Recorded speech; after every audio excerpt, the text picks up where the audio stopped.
तुम्हाला वाटतंय तुम्ही उन्हाळ्यामध्ये हा मँगो ज्यूस पिताय, तर नीट पहा. हे केमिकल याच्यामध्ये मी ऍड करतो. कुठे गेला तुमच्या फ्रेश आंब्यांचा ज्यूसचा कलर? हा फ्रेश ज्यूस नाहीये, हे फक्त केमिकल वालं साखरेचं पाणी आहे. आणि याच्या एका बॉटलमध्ये जवळजवळ 40 ते 60 ग्रॅम शुगर असते.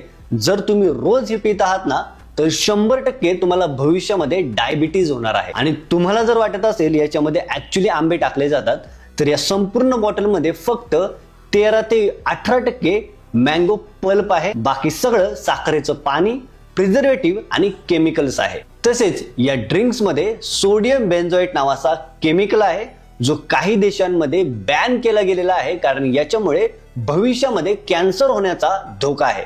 तसेच याच्यामध्ये सिंथेटिक कलर E110 आहे, जो बाहेरच्या देशांमध्ये स्पष्ट लिहायला सांगतात की याच्यामध्ये हा कलर आहे, कारण या कलरमुळे ॲलर्जी होण्याची शक्यता आहे आणि तुमच्या लहान मुलांना हायपर ऍक्टिव्हिटीचा त्रास होऊ शकतो, म्हणजे मुलांना चिडचिड वगैरे होऊ शकते. त्याच्यामुळे जर असे ज्यूस तुम्ही उन्हाळ्यामध्ये प्यायचा ट्राय करत असेल, तर आजच थांबवा. हे ज्यूस नाहीये, हे ऍक्च्युली विष आहे. याच्याऐवजी तुम्ही फ्रेश आंब्यांचा ज्यूस घरी बनवून पिऊ शकता. हा व्हिडिओ तुमच्या जवळच्या व्यक्तीला नक्की शेअर करा. Thanks for watching. Follow for more.